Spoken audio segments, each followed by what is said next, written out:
Ngomsalers, selamat datang kembali di Ngomsal, ngomong jangan asal.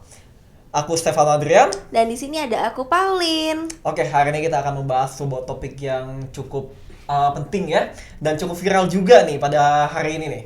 Benar, akhir-akhir ini berita di seluruh jagat sosial media tuh lagi banyak banget yang membahas kasus ini nih, Stefano. Betul banget. Ada di TikTok, di X, di Instagram, ya pokoknya di berbagai sosial media tuh lagi hot banget pokoknya. Ya, pokoknya FYP ya di segala macam sosmed ya.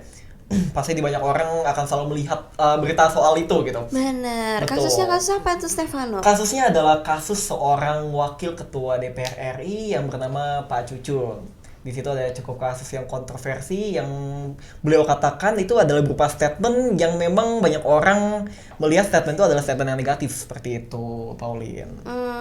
Statementnya kira-kira apa tuh? Mungkin boleh diceritakan lebih jelas kepada sobat Ngomsalers ini. Oke, statementnya itu jadi kan itu membahas soal MBG ya.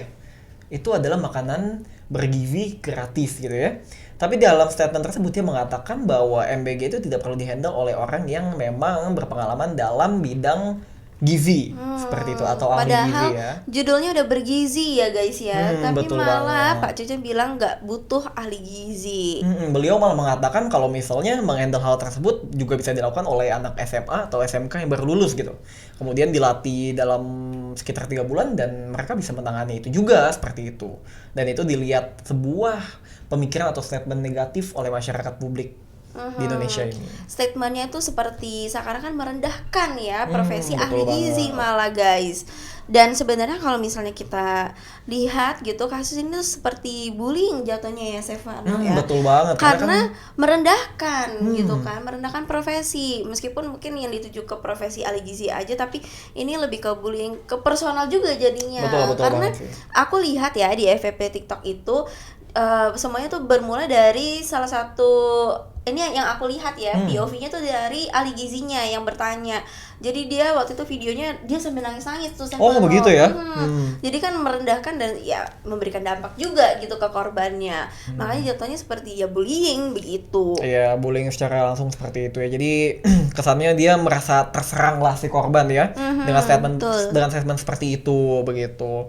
Nah, kemudian betul banget sih apa yang dikatakan Pauline ya. Di sini juga aku menemukan sebuah jurnal sih. Jadi dalam jurnal ini tuh disebutkan dalam 2023 ini ya, dalam 2 tahun terakhir ada sekitar 40% kasus bullying di media sosial seperti itu. Makanya serem banget gak sih hal seperti itu guys? Iya serem banget ya, 40% tuh bukan sedikit loh, Bener lumayan banget. banyak loh 40%. Meningkat secara signifikan ya selama 22 tahun terakhir ini ya Iya, itu guys banyak ya. banget sih, itu banyak banget Pak. Dan ya contoh paling relevan itu ya yang terjadi dengan kasus si Pak Cucun ini begitu. Di kasus ini kelihatan banget gimana sebenarnya di dunia digital itu susah banget tuh kita membedakan sebenarnya mana kritik dan saran yang membangun atau malah yang menjatuhkan. Jatuhnya kalau menjatuhkan ya bullying juga begitu ya guys ya. Jadi mungkin tanpa lama-lama kayaknya kita akan bahas, kita akan kupas tuntas kasus ini lebih dalam. Nah, oleh karena itu kalau kita berdua kayaknya nggak ahli cukup gitu sih ya, karena itu bukan bidangnya ya. Jadi hari ini aku dan Stefano mengundang salah satu narasumber yang memang udah pakarnya, udah ahlinya dalam bidang komunikasi. Boleh kita sambut yuk Stefano, yuk. Oke, silakan seorang pakar komunikasi, seorang dosen komunikasi adalah Pak Seliando. Yeay.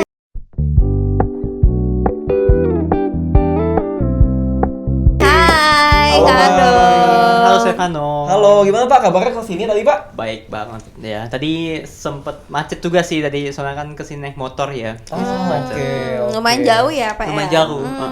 Oke, tapi masih on time juga sih Pak, nggak ada masalah ya. Puji Tuhan sih masih on. Iya, oke. Oke. Nah, mungkin kayaknya sebelum kita mulai lebih dalam nih pembahasan kita, tadi kan Pak Ando juga udah capek kayaknya macet. Berapa lama perjalanan Pak dari rumah ke sini? Wah, sekitar 30 menit sih tadi. Oh, itu lama juga sih, lumayan banget ya itu ya. Pasti di perjalanan udah lapar, udah lemes juga ya. Karena ini masih jam 9 pagi, aduh lapar banget. Nah, di sini aku punya ini. Bang Bang. Nah, Yes. Bang Bang ini ya mungkin kalian lihatnya kecil tapi sebenarnya ini ukuran yang share it. Dan ini menjadi snack yang praktis dan instan buat kita apalagi yang mungkin perjalanan yang jauh atau mungkin belum sempat makan berat tapi makan ini bisa langsung membuat booster energi kita. Betul banget. Jadi di sini beng-beng itu kan juga bentukannya kecil ya. Jadi mudah untuk ditaruh di mana-mana gitu. Sangat praktis, bisa dimakan oleh siapapun. Anak kecil, anak muda, orang dewasa, orang tua pun juga bisa makannya ya. Apalagi beng-beng ini tuh manisnya bukan manis yang keterlaluan gitu ya, manisnya legit, enak, dan karamelnya tuh berasa banget loh. Even cuma segini. Kayaknya kita coba bareng-bareng Ya, deh. boleh, Mungkin boleh Pak Ando. Boleh, Pak. Kita Silakan dicoba dulu ya. bareng-bareng Oke, boleh. Oke, nah nih, wah buka bungkusannya udah kelihatan banget ya, wah coklatnya. Mungkin boleh kita gini. Mungkin kalau misal kalian bisa dengar sih ya, suara krenyes tuh enak banget, pas banget sih guys. Karamelnya legit banget guys. Ini pas kita gigit rasa karamelnya langsung kerasa banget. Mantap. Langsung bisa energi banget ya, langsung semangat banget nih. Gimana Pak Ando, udah ready, udah semangat? Oh, semangat banget ya. Langsung seger banget ya abis makan ini ya. Boleh nih guys, silakan dicoba, beng-beng. Oke, balik lagi nih. Balik lagi nih ngomong jangan asal ke pembahasan kita, yaitu ya yang tadi ya. Nah sekarang mari kita bahas kronologi kasusnya yang sudah terjadi di media sosial ya. Ya mungkin pelan-pelan dulu ya kronologinya kita bahas. Siapa itu? Iya, viralnya tuh kayak gimana sih? Oke. Jadi awalnya itu muncul cuplikan video dari sebuah sosialisasi program MBG di mana Bapak Wakil Ketua DPR ini itu menjelaskan bahwa program ini itu bisa dijalankan secara sederhana di sekolah. Nah, tapi di bagian yang menjadi viralnya itu di mana ketika beliau itu menyampaikan atau menyebutkan statement yang berkata nggak perlu ahli gizi lah untuk program MBG ini, cukup anak SMA juga bisa handle kok, katanya seperti itu. Makanya dari statement itu tuh Stefano yang jadi pemicu dari viralnya kasus ini begitu. Oh iya betul banget sih, aku juga sering lihat ya di FYP aku kalau misalnya banyak banget klip-klip soal itu gitu ya. Dan klip-klip itu kan udah menyebar dengan luas dengan mudahnya ya, jadi kayak langsung meledak gitu, langsung booming dimanapun gitu ya. Nah itu juga udah di like oleh ribuan orang atau ratusan ribu orang masyarakat Indonesia juga ya. Dan dari situ, dari statement yang beliau katakan itu juga muncul kedua belah kubu gitu ya. Ada kubu yang merasa kalau misalnya statement tersebut adalah statement yang meremehkan, tapi ada juga kubu yang merasa kalau itu cuma miskomunikasi, seperti itu Pauline. Benar, karena cuplikan yang udah banyak ini sebenarnya malah menimbulkan miskomunikasi ya Pak Ando ya. Betul. Di mana-mana sebenarnya sosial media ini mudah banget untuk orang akses videonya, bahkan tadi di stitch ya kalau katanya ya di TikTok ya istilahnya di stitch, bisa dipotong, bisa ditambah dengan statement yang aneh-aneh. Jadi intinya udah nggak real lagi lah kasusnya begitu, udah memunculkan miskomunikasi. Nah, akhirnya nama Pak Cucun ini tuh trending di beberapa hari sebenarnya tuh Stefano. Di pencarian kalau kalian lihat di TikTok, di X itu sebenarnya naik itu pencarian tentang Pak Cucun ini. Betul. Dimana banyak komentar yang awalnya kritik tapi lama-lama itu jadi sindiran dan bahkan menyerang ranah pribadi. Itu Dan parah banget sih ini sebenarnya. tuh bikin kasusnya makin panas, makin Bener. semua jadi makin parah lah, viral ini.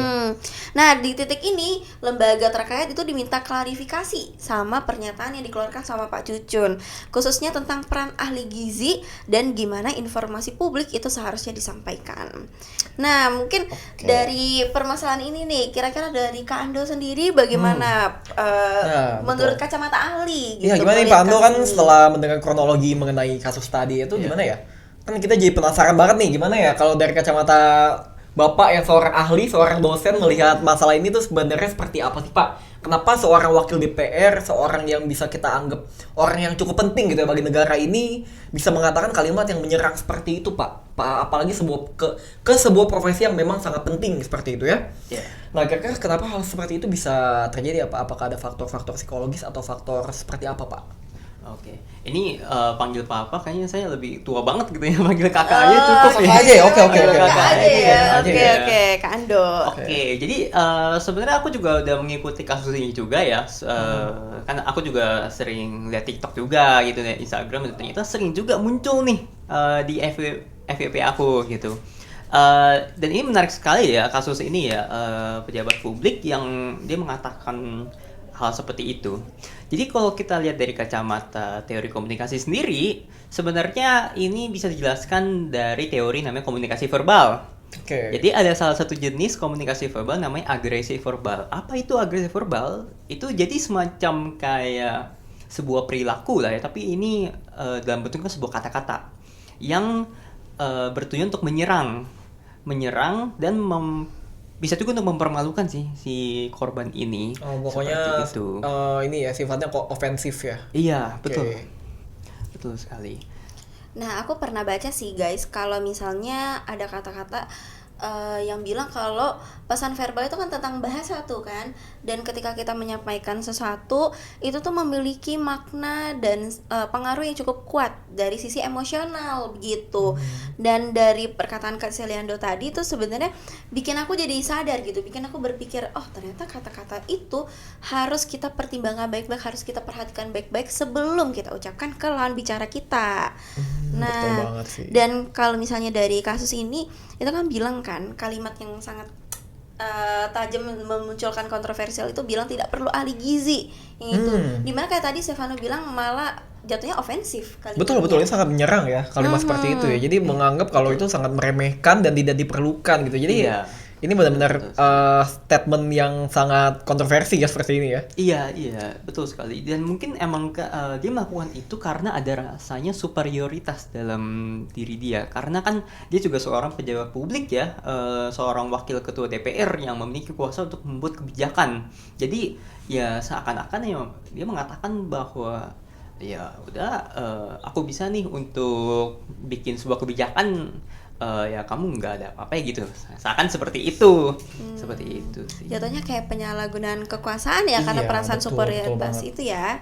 Jadi kayak kesannya dia itu yang merasa lebih hebat dari si penanya ini, dan dia langsung mengatakan sebuah statement yang tanpa pikir panjang mungkin bisa menyakiti perasaan orang yang bertanya seperti itu ya. Betul sekali. Oke. Nah, dan ternyata kan ini kan tadi kita udah bahas tentang sosial media, tentang perkataan yang harus dijaga begitu kan. Dan kalau dari kasus ini itu kan disebarkan di media sosial nih Pak. Kak, salah.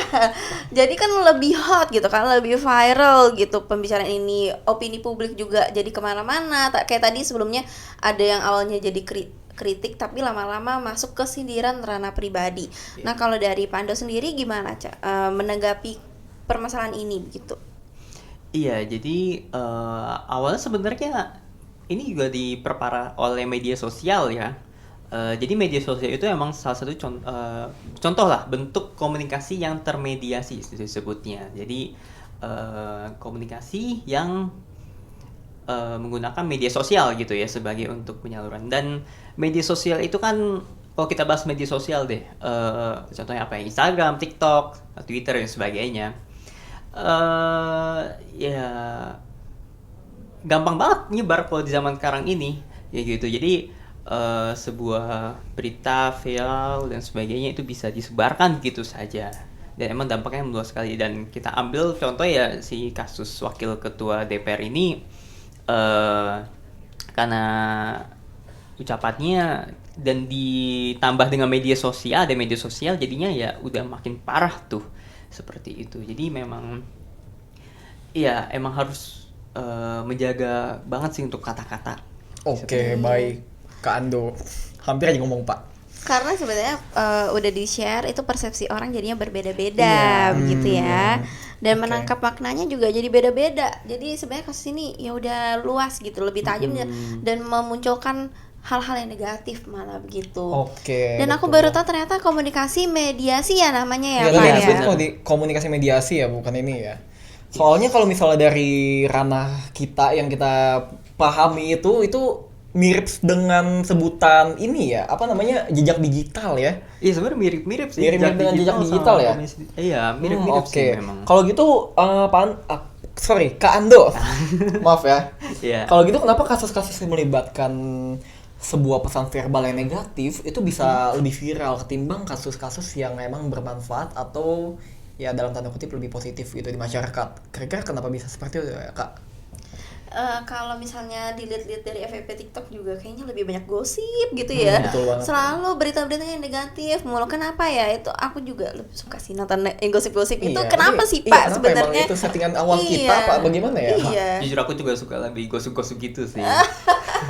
Iya. Oke, ini kira-kira dari yang ahli nih gimana? Kenapa yang gosip tuh selalu lebih attract sama kita? Iya, jadi ini emang menarik sekali ya. Jadi mungkin ini berkaitan dengan psikologi. Jadi memang berita-berita viral yang memiliki verbal yang negatif itu ternyata bisa memicu apa yang ngomongnya ya, emosi dalam diri orang yang nonton seperti itu. Dan ketika dia memicu, dan yang kita lihat ini kan berarti memicunya adalah emosi negatif yang seperti kemarahan, kesedihan seperti itu. Dan kalau kita ini emang kemarahan sih. Jadi ketika ada berita yang bisa memicu kemarahan publik ya, itu kan jadi lebih menarik gitu ya. Dan akhirnya dari publik dia menyebar seperti itu, dia menyebar. Selain itu juga, kalau kita lihat sendiri berita-berita seperti gosip dan sebagainya, itu kan dibuatnya dengan lebih menarik dan lebih singkat juga, dan nanti itu durasi lebih singkat. Kalau kita lihat sendiri di media sosial seperti TikTok, feed, IG, itu kan juga videonya rata-rata ya paling cuma berapa ya, 5 detik seperti itu, yang gimana kita cuma nonton habis itu swipe udah selesai. Nah, biasanya gosip-gosip juga seperti itu. Mereka dibikinnya sangat singkat, antara 5 detik dan sebagainya, dan itu diminati lah oleh masyarakat yang sekarang, masyarakat di media sosial sekarang. Coba kita lihat konten edukasi seperti itu. Itu kan bisa dibilang itu berkaitan dengan logika, dengan ya bikin capek sendiri sebenarnya. Karena panjang harus dijelaskan, iya, betul. begitu ya Pak ya. Dan rata-rata kan orang menonton media sosial TikTok itu kan untuk refreshing otak dan sebagainya. Tapi kalau misalnya lihat di konten edukasi, ini yang perlu pikir logika, rasional kan jadi lebih. Mungkin karena di luar dia sudah capek dengan pikiran hal itu jadi nggak mau menghadapi hal itu lagi pas di sosmed itu ya. Betul. Nah, sama ditambah juga konten edukasi itu kan rata-rata dia panjang ya, sekitar mungkin 3 menit, 7 menit. Oh, jadi makin males lah ya. Jadi orang tuh kayak ini udah nggak menarik dah gitu, jadi langsung swipe seperti itu sih. Oh, makanya kadang orang-orang tuh lebih suka bahasan gosip-gosip gitu ya kayak daripada berita-berita yang emang penting gitu ya. Betul. Jadi semacam ada magnet ya kurang lebih ya, Iya. karena kan jadi kita lebih attract gitu sama yang gosip-gosip ini. Jadi ternyata kebiasaan aku kalau nge-scroll FYP suka nonton yang gosip, suka nontonnya berita-berita yang ya bukan yang edukatif lah, ternyata itu ada alasannya, di mana itu ada pengaruh emosi negatif gitu ya Kak ya. Oke, tapi kalau misalnya seperti itu gimana sih Kak dampaknya bagi si korban sama pelakunya sendiri gitu? Itu kira-kira ada dampaknya gak sih ke mereka gitu, dampak negatif ataupun positif itu kira-kira seperti apa Kak?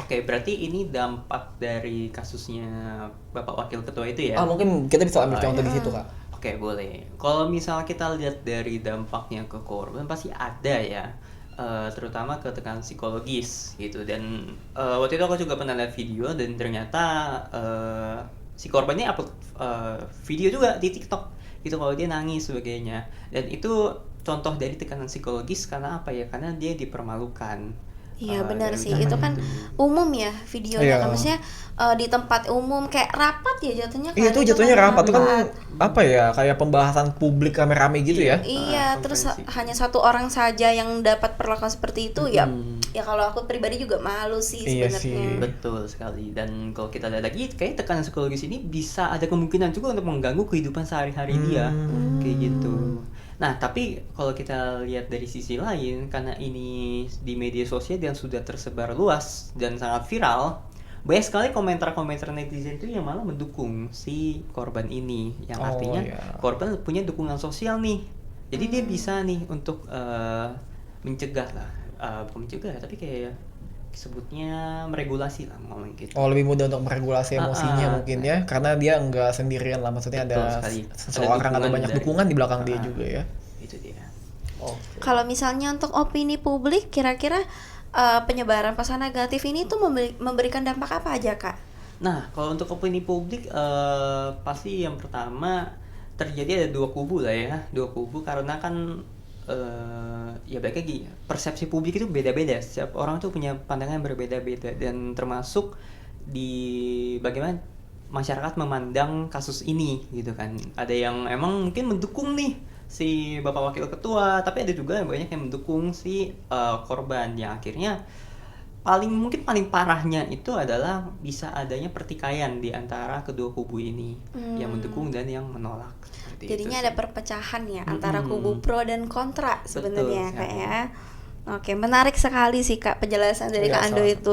Tapi dari aku pribadi juga setuju sih kalau misalnya tentang media sosial ini itu membuat pesan atau berita yang karena dia lebih cepat diakses gitu, jadi mudah banget untuk penyebaran informasinya, entah itu informasi yang negatif ataupun informasi yang positif sebenarnya ya kan. Betul. Tapi gimana dengan fenomena cancel culture nih Kak? Iya tuh. Kakak pernah dengar kan Betul. fenomena itu? Itu kan Oh, lagi iya, ramai sering, banget ya saat-saat ini ya. Hmm, Entah iya, di luar negeri benar. ataupun di negara kita juga itu Iya. lagi ramai Iya. banget tuh. Itu Mungkin gimana? perlakuan cancel culture ini tuh sering kita dengar itu dari Korea.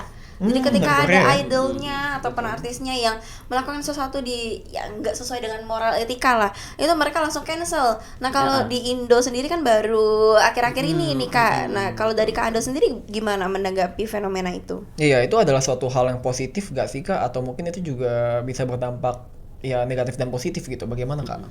Nah ini menarik juga ya, fenomena cancel culture ini bisa dibilang ini adalah fenomena, kalau kita bilang apa ya, kolektif lah, karena dilakukan secara bersama-sama di masyarakat gitu. Jadi untuk dampaknya sendiri sebenarnya ada dua ya, bisa juga kita lihat dari sisi positif maupun ke negatifnya. Kalau kita lihat dari posisi positifnya, mereka bersatu gitu kan, masyarakat tuh banyak yang bersatu juga untuk biasa cancel culture berarti dia ini ya, apa namanya, Jadinya memblok sanksi ya. sosial. Ya, sanksi sosial Iya. seperti itu. Ya, Dia- kayak dimusuhin lah kalau misalnya kesannya kan lagi Iya. teman-temenan gitu ya, musuhin jangan ditemenin gitu. Yes, jadi cancel culture-nya juga bisa menjadi alat sebenarnya, alat untuk menuntut keadilan dari si pelaku. Seperti itu, dengan apa ya, dengan Make sense. memblok semua hal tentang dia gitu. Dan bagi pelaku sendiri mungkin ini akan berdampak pada apa namanya? Ini karir dia lah. Karir dia mungkin bisa sangat terancam ya, bahkan seperti Iya, itu. karena Dan- kan tidak dikasih betul panggung. sekali. Iya. Iya, itu dia. Dan ya persepsi publik juga akan apa ya, sudah buruk lah tentang dia. Jadi bisa sebagai hukuman publik juga lah ya. Itu dia. Nah, tapi kalau untuk kita lihat, itu kan tadi sisi positifnya ya. Nah, kalau untuk sisi negatif sendiri, cancel culture ini juga bisa membagi masyarakat menjadi dua kelompok juga nih. Ada yang setuju, ada juga yang enggak. Nih, misal ada brand yang memakai dia sebagai apa namanya? Brand ambassador. Iya, brand ambassador Iya. sebagainya kayak gitu. Nah, karena ada cancel culture ini kan akhirnya si brand ini bisa nih jadi berdampak ke dia juga nih. Jadi orang-orang jadi pada cancel culture ke brandnya Ke juga. brandnya juga karena ada Iya. nama dia lah di situ Betul ya. sekali. Jadi emang ternyata satu sisi juga bisa mematikan apa namanya, pelaku-pelaku yang emang tidak berkaitan secara langsung. Pihak-pihak yang tidak bersalah mungkin ya. Iya, pihak-pihak tidak bersalah seperti itu. Oke, kalau gitu menarik sekali ya Pak soal cancel culture ini. Jadi kita anggap kita itu nggak bisa boleh sembarangan meng-cancel culture seseorang gitu ya. Betul. Nah, kalau misalnya dari Kak Anto sendiri itu gimana sih Kak kalau misalnya membedakan bagaimana kritik yang positif dan juga sebuah hinaan atau cemooh gitu atau komentar yang negatif. Itu gimana ya? Ada gak sih hal yang bisa kita lakukan agar lebih efektif dalam komunikasi seperti itu, Kak Ando? Iya, sebenarnya ada sendiri. Memang ada perbedaan antara kritik yang positif dan hinaan. Tetapi masalah masyarakat emang susah untuk melihatnya, gitu ya. Mereka menghina tapi dianggapnya sebagai, oh ini kritik membangun nih, kayak gitu. Yang pertama untuk pembedaannya itu adalah kritik yang membangun itu dia ada empati di dalamnya. Oke. Ya oke. Jadi emang intensinya dia atau niat dia itu bukan untuk menghina, enggak. Bukan untuk menjatuhkan. Tidak untuk menjatuhkan ya. juga, tapi memang ada empati dalamnya untuk mendukung seperti itu. Kalau tapi berbanding sama satu lagi dia ada solusi lah. Ada solusi di komentarnya itu, di kritiknya. Jadi bukan itu. cuma mengatakan hal negatifnya doang ya, gitu ya. Iya. Mungkin boleh dikasih contoh kali Iya, ya Kak, boleh banget, biar Kak. sobat Ngamsolers ini mungkin lebih dapat Bisa, gimana sih memberikan kritik dan saran yang membangun begitu. Ya, misal ada contoh selebgram ya mungkin, terus ada yang komen kayak ih gendutan ya kayak gitu. Nah itu bisa tuh jatuhnya ke penghinaan sebenarnya, ke gendutan doang tuh. Tapi Iya. iya kan. Nah Tapi kalau bisa kritik yang bangun, mungkin kayak dia solusi kayak mungkin rekomendasi dia untuk olahraga dan sebagainya, itu bisa seperti itu. Jadi memang sebenarnya emang ini harus hati-hati juga antara penghinaan dan kritik yang membangun, karena emang beda tipis sebenarnya. Apalagi kan persepsi orang juga beda-beda ya kalau menanggapi pandangan komentarnya itu. Seperti itu sih. Oke, menarik sekali sih. Tapi sebelum kita lanjut ya, kalian merasa ngantuk gak sih guys? Aduh, kok Stefano tahu banget sih. Aku udah dari tadi udah matanya udah agak berat banget, Iya, makanya kan. banget. Tahu gak sih aku bawa sesuatu yang bisa ngebalikin mood kita biar jadi lebih fresh loh. Mau dong. Nah, boleh mana ya itunya? Di depan Pak Ando tuh kayaknya ya. Ando, mungkin boleh dioper kemarin dulu Pak Ando. Iya. Makasih ya, Ando. Nah, jadi kita bawa Kopiko, guys. Nah, Kopiko ini bisa mengembalikan mood kita ketika kita sedang ngantuk, guys.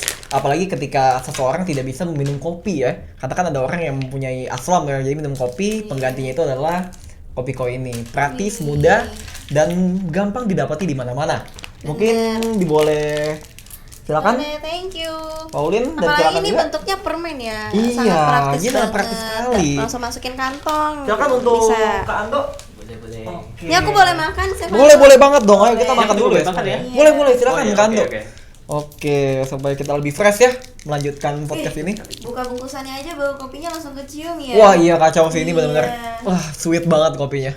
Mungkin kita coba dulu ya, guys. Wah, the best sih. Oke. Kalau aku pribadi sih aku langsung jadi lebih semangat ya. Ayo mungkin kita bisa lebih excited ya dalam menghadapi kasus-kasus seperti ini ya. Thank you ya Stefano ya. Iya, sama-sama. Udah mulai agak ke-refresh nih matanya nih. Oke. Oke, nah Sobat Ngomsal, setelah dari tadi kita kan udah bahas banyak hal tentang kasus kasus dari Wakil Ketua DPR RI ini. Nah, mungkin kita akan bahas langsung ke inti dari kasus ini. Jadi inti dari kasus yang kita udah bahas panjang lebar itu adalah tentang pernyataan negatif beliau yang menyerang sebuah profesi, yaitu profesi ahli gizi. Dimana kata-katanya yang bilang bahwa gak perlu ahli gizi dalam program MBG ini, itu malah memberikan statement yang merendahkan kepada profesi-profesi ahli gizi, yang memberikan dampak psikologis yang besar dan langsung viral di media sosial. Nah, emosi negatif itu malah memunculkan konten-konten yang malah menyerang ke ranah pribadi Pak Cucun sendiri ya jadinya ya, betul Stefano banget. ya. Oke. Benar banget. Respon terhadap ucapan itu bukan hanya tentang apa yang diucapkan ya, tapi juga bagaimana kalimat tersebut bisa menjadi simbol penolakan ya terhadap suatu profesi tertentu gitu. Jadi itu memberikan dampak yang sangat besar gitu ya terhadap suatu profesi atau terhadap suatu individu, suatu pihak gitu lah ya.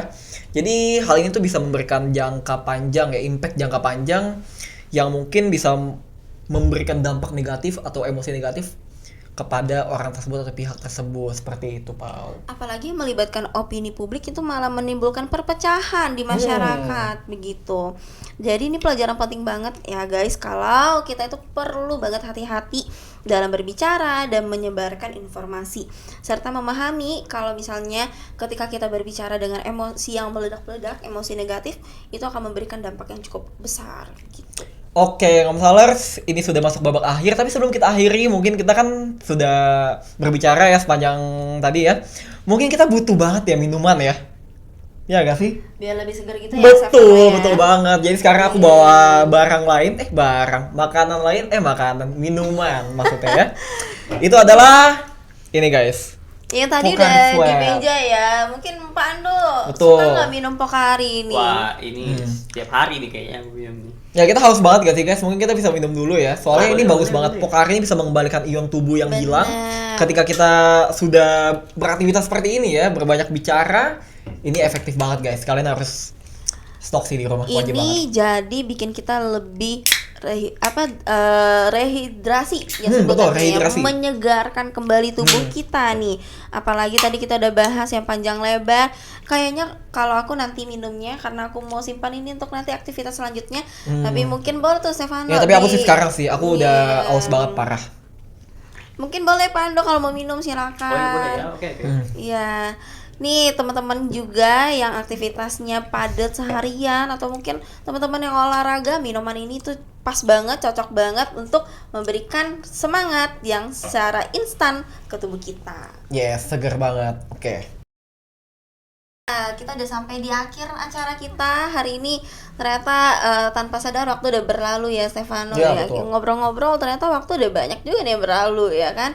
Apalagi Pando katanya habisnya ada event lanjutan Iya, ya betul. Pando ya. Langsung. Masih sibuk ya, Kak Ando ya? Ya lumayan sih. Iya, oke. Oke. Terima kasih banyak ya Pak Ando Terima ya kasih juga. untuk waktunya, untuk edukasinya udah disampaikan mengenai tentang pesan verbal dalam komunikasi kita sehari-hari. Nah, Ngomsalers, kita karena udah di akhir, jadi aku pengen nyampein bahwa jangan biarkan emosi kita itu mengalahkan etika kita dalam berbicara, dalam berkomunikasi. Walaupun kita ya sekalipun tokoh masyarakat ya, ataupun orang bukan tokoh biasa. masyarakat aja lah, iya orang biasa juga gitu ya. Kita harus berpikir sebelum mengatakan sesuatu karena kata-kata kita adalah senjata yang mungkin bisa dalam tanda kutip menyerang orang lain. Betul. Ya komunikasi mungkin kayak basic gitu ya, sehari-hari kan komunikasi ya kita ngobrol gitu kan. Tapi sebenarnya kita harus pahami bagaimana etika dalam berkomunikasi. Ya enggak, Kando? Betul banget. Mungkin dari Kando ada yang pengen disampaikan tentang komunikasi Iya, ke mungkin- sobat-sobat Ngomsalers? Iya, Terakhir? ada. Jadi ingat, ada satu pepatah yang mengatakan mulutmu adalah harimaumu. Jadi hati-hatilah dalam berbicara, dalam berkomentar, dan memposting sebuah video. Dan manfaatkanlah media sosial sebaik mungkin. Ya, dan manfaatkan ya sebarkanlah komentar yang positif, pesan-pesan yang positif. Seperti itu sih. Iya, sebagai pengguna media sosial ya kan, kita semua aku jamin banget kita semua kayaknya udah pegang media sosial masing-masing ya kan. Iya, betul. Apalagi kita yang Gen Z nih harus Itu, lebih bijaksana dan berwibawa menggunakan media Iya, sosial. karena kita nggak bakal lepas dari itu, jadi kita harus lebih bijak lah dalam menggunakannya ya. Betul. Oke, kalau gitu terima kasih banyak untuk Kak Ando telah hadir Terima kasih dan juga. mengedukasi kita. Kalau Ya, gitu, terima kasih Kando. ya sampai jumpa di Ngomsal berikutnya ya guys, dengan bahasan yang pastinya Nggak asal. Bye. Bye.